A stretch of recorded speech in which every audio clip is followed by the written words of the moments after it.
Blagadag Vines pang YouTube na ni. Hello guys! Ako na si Blagadag Vines guys. Mag-imo lang ko kababalagan dire. Grabe. Blagadag. Nakag-drone? Hit naman. Ayaw ko na to. Ha? Wala sa other.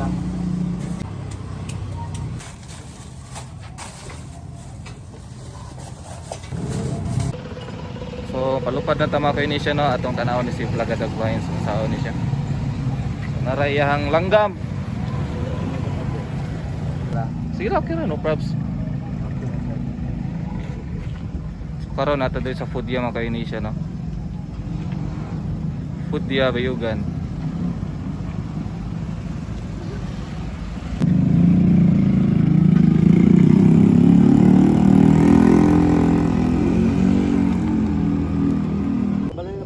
Kusog kayo malupad. Oras natin. Yung lupat.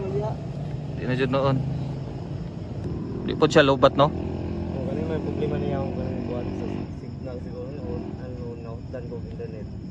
Mga ka-Uination, ikatulong nga adlaw no karon sa tong pagbuhat og mga video diri sa YouTube. Ikatulong nga video out of 100. So karon buhat na po tag video para sa ato ang content no. Nahulog naman no nagdili content mga ka-Uination pero namagoy tay lugar no napatay bakante gamay mo na nakadalikyat po tag record karon og shoot. So karon nagyapon ta diri sa Foodya Bayugan. Then as of now, pag-abot na to wala pay customer mo na nakadalikyat po tag record or create og video. So gay na no natay mga ubay-ubay na mga customer no. Di atong tanawon. So natay mga order slip. Di ni ubay-ubay. Pipila lang di ay no. Usa, duha, tulo, upat, lima. Lima pa atong order mga ka-Uination no. Pero at least gihapon, nay ginagmay gihapon nato ng mga sales pod or revenue karon nga adlaw. So karon nindot kay panahon no and hopefully nagihapon mga on karon nga adlaw kay nindot man ang panahon and good opportunity ni siya para makalihok-lihok jud ta diri kay wala mo uwan wa jud disturbo mga ka-Uination.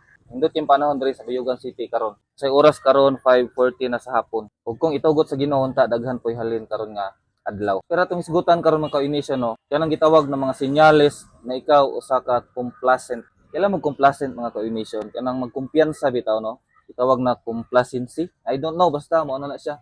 Complacent no. Namo koy mga senyales mga ka-Uination. Ato makita no sa tuwa pod ug sa laing mga tao, mga senyales sa kanang gitawag na complacent no.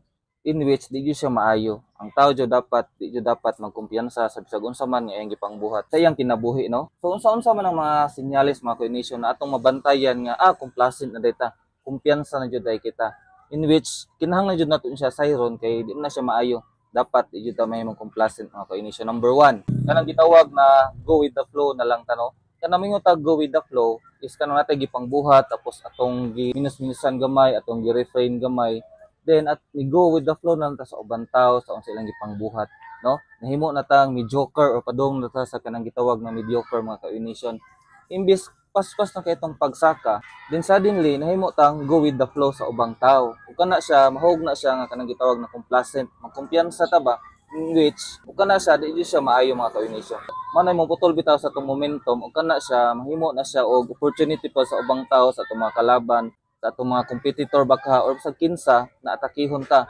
Kay kita na complacent naman, ni go with the flow naman ta. Atong lihok sa una di na pareha karon kung unsa ta kaon nakapaspas atong speed ingani siya. Karon wa na no murag natakdan pud sa mga kauban ba. So diha mo sad mga ka-Uination no kung kisa gihapon atong uban-ubano ng mga tao kay kini siya is kanang gitawag nga influence ba. Kung kisa atong kauban permente ngana pud ta no. Kumbaga sa giingon pa sa atong mga mentor is kung muuban ka sa 5 ka pobre, ikaw ang ikalima. Tama ba? Basta ingana mga ka-Uination. Ay murag ngani mga ka-Uination no. Kung muuban ka sa upat na mga pobre, ikaw ang ikalima no. Wala ta nag-lockdown ng pobre ha. Ato ra gi-example kanang gitawag na kung kinsa atong kauban may ngana pug ka matakdan pug ka no mi go with the flow ka speakas bahin no kung muuban ka sa upat ka dato ikaw ang ikalima kung muuban ka sa upat na mga bad mga tao ikaw ikalima kung muuban ka sa upat na mga good na mga tao ikaw ang ikalima so ingana siya mga ka-Uination so kana siya di ta mo go with the flow no sa mga tao na opposite sa itong mga principle, opposite sa itong ipangbuhat. Kay mahug ta ana no, mahulog jud ta ana or ending na to ana is mahimo tang complacent o kana siya maoy mo pugong,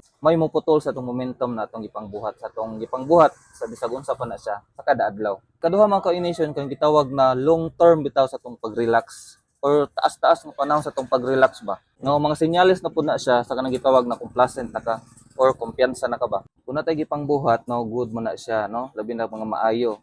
Then kung grabe na ta ka busy, kapoyon man jud ta. Then we need to relax jud, mo pahuway jud ta no. Pero kung imong pahuway sobra na pud ka taas no, taas na kang time sa imong pagpahuway, di na siya maayo kay sinyalis na siya mga coordination nga complacent na ka, kumpiyansa na ka, naka na siya atong ginabalik-balik, dautan jud kanang gitawag nga kumpiyansa na. Kay kanang kumpiyansa na bitaw ka, mao na gitawag nga buslot, mao na gitawag nga bangag, in which pwede na sudlan sa mga bisag unsa nga mga negative no, negative na pangunahuna, negative na principle, o basta bisag unsa nga negative, diha na siya musod kung ikaw makita niya nga complacent na o kumpiyansa na. Kung kana siya, kung imong gisugdan sa kanang gitawag na pag-relax ug taas kaayo. Again, pwede ta mo relax, pero imo na siyang gahinan nga taas nga niyang pag-relax tungod sa imong achievement nga nakuha previous na dapat na ka mag-goal ana mga coordination. Next is kanang gitawag na paggahin og taas nga time sa pag-celebrate no, kanang long time celebration ba, kanang mag-celebrate bitaw ta sa itong mga success, mga achievements sa taas kaayo nga panahon. Kung natay gipangbuhat, then good siya no. Natay mga goal nga nakuha, then gwapo ang output, positive ang output. Kinahanglan malipay pud ta, and we need to celebrate no. We need to celebrate small things.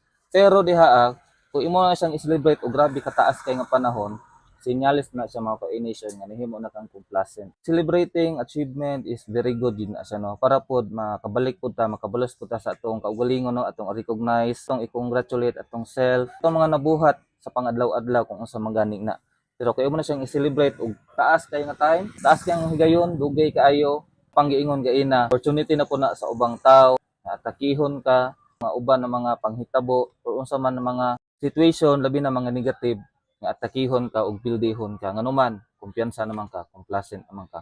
So kitang tanan mga coordination paningkamutan nato na kung natay mga celebration pod no, natay mga winning moments na need i-celebrate. It is good to celebrate pero ayaw kay tas-a. Di ta dapat mahimo complacent. Ang pinakalas mga ka-initial no, na senyales na complacent na ta, kumpiyansa na kay ta. Is kanang gitawag na makalimot bitaw ta sa mga umaabot or maabot tay pa ng mga adlaw. Labi na gikan ta sa mga days, mga adlaw na nangidaog ta, no gikan ta sa mga days na natin accomplish na mga goal. Then makalimot ta usahay ba nga hala, di pa din ang end of the day, di pa din ang end of the world. Napay maabotay ng mga tao o napay maabotay ng mga panahon, mga adlaw, mga bulan o mga katuigan. Once gani imo nang malimtan, sinyalis na nga complacent ka mga coordination. Kumpiyansa na ka. Kasagaran nga na ginibuhat sa mga tao mga coordination. Kanang gitawag na di na nila tanawon ang moambutay no. Kumbaga di na sila mahimong ready ba kay tungod lagi, kay karon lagi nakuha nila mga achievement, nakuha na nila mga goal. Then wala na dayon. Or ilang gikalimtan na nga napadyo maabutay in which takaybaw nga mas bukat pa dayon no, ng mga challenges na ilang maatubang no.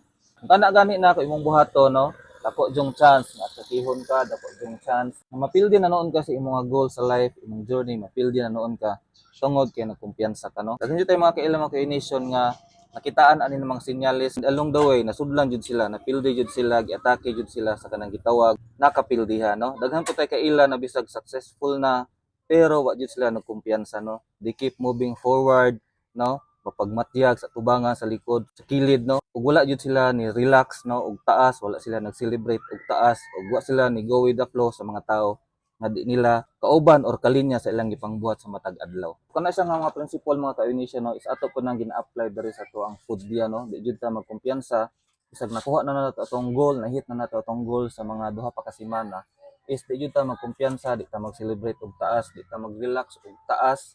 And di punta mo go with the flow sa mga tao na di na to kalinyada o di na to kapareha og mga principle sa life no. Kay kana siya mga senyales na complacent na ta. Ug tanan ni kumpiyansa mga ka-initial, tanan tao nga complacent ra nga dagba jud sa unahan. So kana atong video karon mga ka-initial no, sa atong topic na mga senyales nga ikaw complacent na. Kung naabot ka diri sa tumoy, daghan kay salamat no, kay karon makatiman pa pud ko diri kay nindot kay panahon, good kay panahon karon. And energized kita kung bati ang panahon, samot na karon nga nindot ang panahon. So kana daghay mga customer karon nga mapalit diri sa foodya mga ka-initial no. So ikaw taga Bayugan, kung gikan kag City Gym, ato ra dito sa night market, left side makita nimo siya ang foodya Bayugan. So diri natay mga silog, natay fries, natay mga kanton. Only rice po ta diri mga ka-initial sa mga silog, hot silog and to silog mga ka-initial. Sige, daghan kay salamat sa pagtanaw, hantod pod sa sunod. Bye.